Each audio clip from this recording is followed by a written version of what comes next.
आई हो दादा कैसन पियावा के चरी तरवा।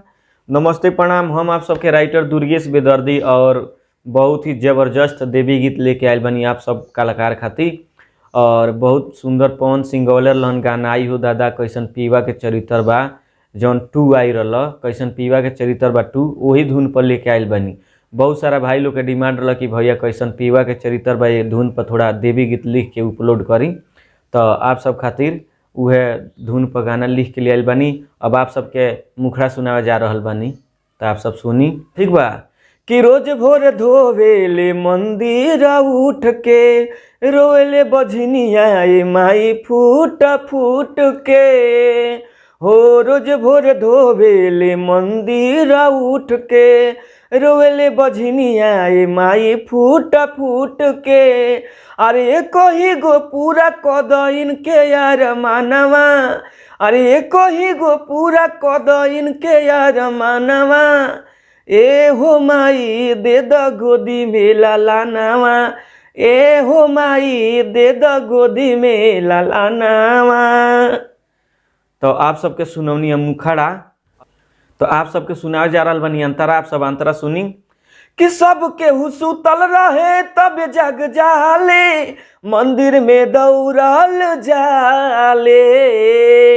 भगती में भइल बिया तहरा तलीन हो, कबो न टाइम से खाले हो। सबके हुसुतल रहे तब जग जाले मंदिर में दौड़ल जाले। भगती में भइल बिया तहरा तलीन हो, कबो न टाइम से खाले। तहरे में बसे लावे वो कर परानवा, ए हो माई दे द गोदी में लालानावा, ए हो माई दे द गोदी में लालानावा। तो आप सबके सुनोनी है मुखड़ा और अंतरा।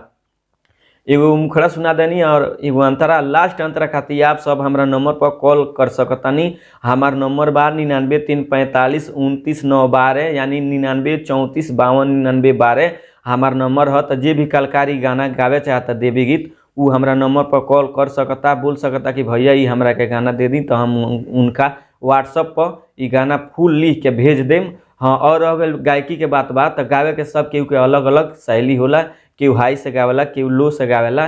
तो ये बढ़िया गाना बा, पवन सिंह जे लखन गवले बड़न, जे बढ़िया कलाकार हुई ये धुन पर गा सकता सेम पवन सिंह खानी। एकदम ब्रांड गाना बा देवी गीत। तो आप सभी चैनल के सब्सक्राइब करी, लाइक करी, कमेंट करी, दबा के शेयर करी। और एगो और बात बा, जे भी कलाकार नया म्यूजिक बनवावे चाहता तो हमारा यहाँ नया म्यूजिक बनेला कम बजट में, 1000 रुपया, 1200, 1500, 2000 के लपेट में बनेला। जैसन म्यूजिक बनवाएम वैसन दाम लगी। और जे भी कलाकार गाना रिकॉर्डिंग करावे चाहता हमारा स्टूडियो में, तो हमारा स्टूडियो है बालाजी स्टूडियो, जादवपुर बाजार, गोपालगंज, बिहार। तो आप सब स्टूडियो का भी हुआ नंबर बा 99-345-29-912 हमारा नंबर है।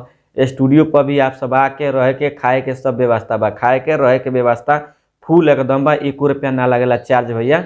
तो आप सभी चैनल के फिर से कहतनी सब्सक्राइब करी, लाइक करी, कमेंट करी। और पर्सनली में जे कलाकार गाना लिखावे चाहता ओकरा खातिर कम बजट में ब्रांड गाना हम लिखेनी, तो आप सब हमसे जुड़ी और चैनल के फुल सपोर्ट करी। नमस्ते प्रणाम, हर हर महादेव, जय माँ सरस्वती जी।